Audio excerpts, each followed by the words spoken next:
আমাদের এখানে যদি কার উপরে অ্যাটাক হয়, কেন্দ্র দখলের চেষ্টা করা হয়, তাহলে আমরা 12 তারিখ পর্যন্ত ধৈর্য ধারণ করব। তারা যদি কেন্দ্র দখল করতে আসে, তাদেরকে আমরা বুকে জড়ায় নিয়ে বলবো যে বাবারা, এই বছর কেন্দ্র দখলের সময় না। 24-এর গণ অভ্যুত্থানে শহীদরা বলে গিয়েছে, এবার একটি সুন্দর বাংলাদেশ, গণতন্ত্র বাংলাদেশ আমরা চাই। এবার আর কেন্দ্র দখল করতে আসিও না, তোমরা এবার বাসায় চলে যাও, মানুষকে ভোট দিতে দাও। গত 15টা বছর মানুষ অসংখ্য জ্বালা যন্ত্রণায় ছিল, তাদেরকে এইভাবে বুঝিয়ে মায়ের কোলে ছেলেদেরকে ফেরত পাঠিয়ে দিবেন। বাংলাদেশে শুরু হয়েছে সেটাকে কোনোভাবে ঠেকানো। তারা যখন ভোটে ভয় পাচ্ছে, এখন তারা অনলাইনে তথ্য সন্ত্রাসের আশ্রয় নিয়েছে। তারা যখন আগামী 12 তারিখে ভোটে ভয় পাচ্ছে, এখন তারা মাঠে হলো মত সৃষ্টি করছে। একটা হ্যাক অ্যাকাউন্ট, সেটা নিয়ে তারা মাঠে মানুষদের মধ্যে আতঙ্ক ছড়াচ্ছে। আমরা বলবো তাদের অসৎ উদ্দেশ্য রয়েছে। সেই অসৎ উদ্দেশ্য হলো আগামী 12 তারিখে তারা হারার ভয়ে নির্বাচন বানচাল করার প্রচেষ্টা চালাচ্ছে।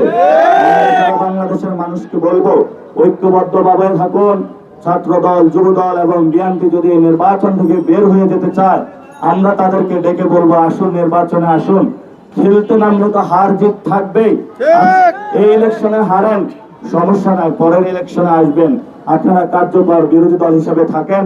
আমরা ইনশাল্লাহ সরকার গঠন করে আপনারা 1 বছর যে চাঁদাবাজি, দুর্নীতি, সন্ত্রাসী কার্যক্রম করেছেন, আমরা আপনাদের হেদায়েতের পথে নিয়ে আসব।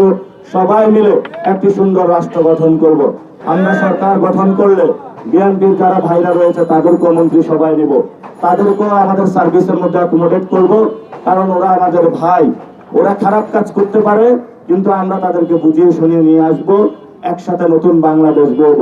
আপনারা জানেন, ছাত্র সংসদ, 5টি ছাত্র সংসদে যখন ছাত্রদল গোহারা হেরেছে এবং বিভিন্ন জায়গায় যখন মহিলাদের প্রচারণার মধ্য দিয়ে তারা ঈর্ষান্বিত হয়েছে, এখন তারা বলে যে নারীদের উপর আক্রমণ চালাচ্ছে। আমাদের এক বোনকে বরফ নিক্ষেপ করেছে, মাথায় 4টি সেলাই দিতে হয়েছে। ঢাকা 4 আসনে একজনের মাথায় হলো কোপ দিয়েছে, সেখানে 6টি সেলাই দিতে হয়েছে। অন্য জায়গায় মহিলাদের পেটে লাথি মেরেছে। আমরা ধৈর্য ধারণ করব 12 তারিখ পর্যন্ত। আমরা আমাদের মা বোনেরা প্রত্যেকটা ফ্ল্যাটে যাচ্ছে, আমাদের শাপলাকলির দাওয়াত নিয়ে, দাড়ি পাল্লার দাওয়াত নিয়ে তারা ভয় পেয়েছে। আমি আর বিএনপি নেতাকে জিজ্ঞেস করলাম কি হচ্ছে, বললো যে জামায়াত ইসলামী, এনসিপির মহিলারা যেভাবে ঘরে যাচ্ছে, আমরা তো হারার ভয়ে আছি। তো হার জিত হলো জনগণের কাছে, এটা জনগণের কাছে ছেড়ে দিন। জনগণ যদি রায় দেয়, জনগণের উপরে বিশ্বাস করবেন। কোন রাষ্ট্রের সাথে আঘাত করে যদি ক্ষমতায় আসতে চান, এটা বাংলাদেশের মানুষ আর মানবে না। যদি কোনো এজেন্সির সাথে, কোন মিডিয়া কোম্পানির মালিকের সাথে আঘাত করে ক্ষমতায় আসতে চান, এটা বাংলাদেশের মানুষ আর হতে দিবে না। যারা মাঠে নেমেছেন ছাত্র দলের বাইরা, লাভ নাই, ভুল জায়গায় ফাঁকা গুলি ছাড়ছেন। বিভিন্ন জায়গায় যেখানে গোল পোস্টে গোল না দিয়ে অন্য জায়গায় গোল দিতে গিয়েছে।